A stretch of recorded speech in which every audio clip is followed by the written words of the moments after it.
नमस्कार दोस्तों, डिफेंस दर्पण में आपका स्वागत है। सेना के साहस, शौर्य और समर्पण को दिखाने की कड़ी में आज हम बात करेंगे रॉकेट फोर्स की। आखिर भारत को रॉकेट फोर्स तैयार करने की नौबत क्यों आन पड़ी और इस रॉकेट फोर्स में कौन शामिल होगा, ये सब बताएंगे। अगर आप भारतीय सेना की ताकत को करीब से जानना चाहते हैं तो आप हमारे चैनल को लाइक, सब्सक्राइब और शेयर करें, और हाँ, बेल आइकन को दबाना ना भूलें, जिससे आप डिफेंस से जुड़ी कोई भी खबर मिस न कर पाएं और हर खबर आप तक सबसे पहले पहुंचे। खबर है कि भारत रॉकेट फोर्स बनाने की तैयारी कर रहा है। देश की उत्तरी सीमाओं पर बढ़ते खतरे से निपटने के लिए भारतीय सेनाएं मजबूत रॉकेट फोर्स बना रही हैं। इसी कड़ी में डिफेंस फोर्सेस 250 परले बैलिस्टिक मिसाइल के लिए 2 और यूनिट बनाने का ऑर्डर देने को तैयार है। इसकी लागत 7,500 करोड़ रुपए से ज़्यादा होगी। भारत के रॉकेट फोर्स में परले बैलिस्टिक मिसाइल को क्यों शामिल किया जाएगा, सबसे पहले ये भी जान लीजिए। परले बैलिस्टिक मिसाइल जमीन से जमीन पर हमले करने में सक्षम है। ये 1000 किलो तक के हथियार ले जा सकती है। यही नहीं, परले मिसाइल 500 किलोमीटर तक अपने टारगेट पर अचूक निशाना लगा सकती है। परले मिसाइल की सबसे खास बात है कि तय दूरी के बाद ये रास्ता भी बदल सकती है। दुश्मन की इंटरसेप्टर मिसाइलों को मार गिराने में सक्षम है परले।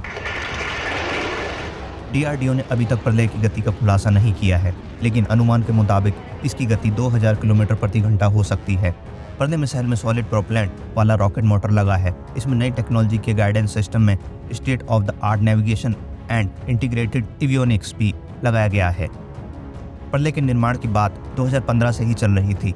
DRDO ने अपने एनुअल रिपोर्ट में इस मिसाइल का जिक्र किया था। परले मिसाइल में सॉलिड प्रोपेलेंट वाला रॉकेट मोटर लगा है, जो इसे बेहद ताकतवर बना देता है। इसका सटीक निशाना टारगेट को पूरी तरह ध्वस्त कर सकता है। इसकी सटीकता 10 मीटर यानी करीब 33 फीट है। यानी ये मिसाइल 33 फीट के दायरे में मौजूद दुश्मन के बंकर और तोपों को पूरी तरह से तबाह कर सकता है। यानी जितना इलाका चुना है उतना ही बर्बाद होगा।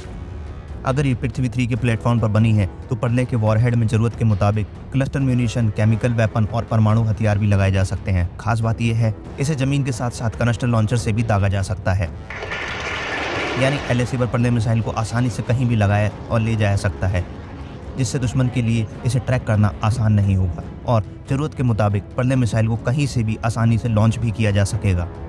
शॉर्ट रेंज मिसाइल होने की वजह से इसे देश की पश्चिमी, पूर्वी और उत्तरी सीमा के लिए बेहद कारगर मिसाइल माना जा रहा है। परले मिसाइल में ऐसी तकनीक का इस्तेमाल किया गया है जिससे ये रात में भी अपने टारगेट पर सटीक निशाना लगा सकती है। इंफ्रारेड और थर्मल स्कैनर इसे रात के अंधेरे का सटीक निशानेबाज बना देते हैं। परले की इन्हीं खासियतों की वजह से इसे रॉकेट फोर्स में शामिल किया जा रहा है। अब भारत रॉकेट फोर्स क्यों बना रहा है और क्या है रॉकेट फोर्स, ये भी जान लीजिए। दरअसल भारत 2 तरफ से दुश्मनों से घिरा हुआ है, जहां का प्राकृतिक वातावरण काफी चुनौतीपूर्ण है। चीन की तरफ की LAC पर हिमालय की दुर्गम चोटियां हैं, जहां सैनिकों और भारी हथियारों को आसानी से तैनात नहीं किया जा सकता है। वहीं पाकिस्तान की सीमा पर से सैनिकों की संख्या को कम कर रॉकेट फोर्स को जवाबी कार्यवाही के उपकरण के रूप में तैनात किया जा सकता है। रॉकेट फोर्स देश की मिसाइलों को ऑपरेट करती है। इनका प्रमुख काम सेना, वायुसेना और नौसेना के साथ मिलकर दुश्मन के ठिकानों पर हमले को अंजाम देना है। भारत में अभी तक रॉकेट फोर्स का काम कोर ऑफ आर्टिलरी करती है। इसमें टैंक, तोप और मिसाइलें भी शामिल हैं। भारत के दिवंगत CDS जनरल विपिन रावत ने 2021 में रॉकेट फोर्स के संचालन का सुझाव दिया था। इस फोर्स की कमान और नियंत्रण शुरू में एक ही सर्विस के हाथ में दिया जा सकता है। रॉकेट फोर्स के बनने से भारतीय सेना के कोर ऑफ आर्टिलरी के ऊपर से दबाव हटेगा। यह फोर्स न सिर्फ भारत के स्ट्रेटेजिक हथियारों को कंट्रोल करेगी, बल्कि मौका मिलने पर जवाबी कार्यवाही के लिए तुरंत ही तैयार हो जाएगी। LAC पर भारत को भारी पारंपरिक ताकतों के इस्तेमाल के बिना चीनी सेना के खिलाफ युद्ध के लिए विकल्प को तैयार करना है। साथ ही पर्याप्त लंबी दूरी की मारक क्षमता को बनाए रखना है, जिसका इस्तेमाल किसी भी हालात में फौरन किया जा सके। इसी को देखते हुए रॉकेट फोर्स तैयार किया जा रहा है।